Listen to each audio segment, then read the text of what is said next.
영향도 점검해 볼까요? 이 도널드 트럼프 대통령이 캐나다와 멕시코 등에 대한 관세 부과 시점을 두고 시장에 상당한 혼란을 불어일으키고 있습니다. 당장 일주일 정도 남은 시점에서 이것을 다시 연기하는 것인지 아니면 다른 관세가 더 부과되는 것인지를 두고 해석이 분분합니다. 뉴욕 현지에 나가 있는 우리 특파원 연결해 상황 정리해 보겠습니다. 이 내용 김종학 특파원이 자세히 전하겠습니다. 네, 도널드 트럼프 미 대통령이 캐나다와 멕시코산 제품에 대한 25% 관세 부과 일정과 향후 추가 관세 계획을 두고 엇갈린 발언을 하루 차이로 내놓으면서 금융시장과 기업들의 큰 혼란을 일으키고 있습니다. 당초 3월 4일 시행 예정이었던 관세가 4월 2일로 연기되는 것인지 아니면 기존 일정대로 진행하는 것인지 여전히 불분명합니다. 하루 전인 25일까지만 해도 백악관에서 열린 프랑스 에마누엘 마크롱 대통령과의 공동 기자회견 자리에서 트럼프 대통령은 관세를 계획대로 시행하겠다라면서 예상 수준의 발언을 했습니다. 또 어제까지만 해도 관세는 예정대로 진행이 되고 매우 빠르게 움직이고 있다면서 추가적인 상호주의 관세도 4월부터 시행한다고 확인하기도 했습니다.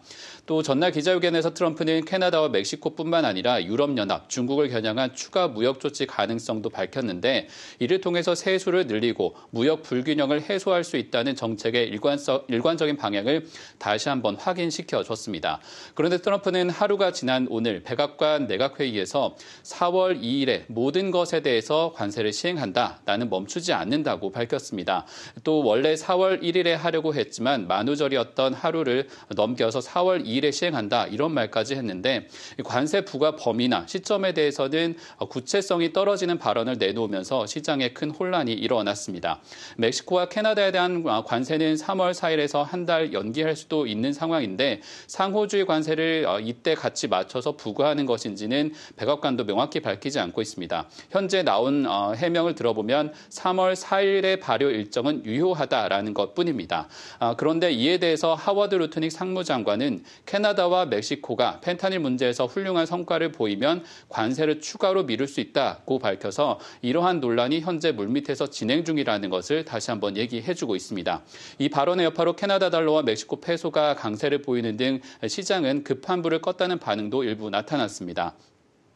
클라우디아 셰인바움 멕시코 대통령은 이날 기자회견에서 3월 1일 이번 주 금요일까지 미국과 중요한 합의를 이룰 가능성이 있다고도 언급을 하고 있습니다.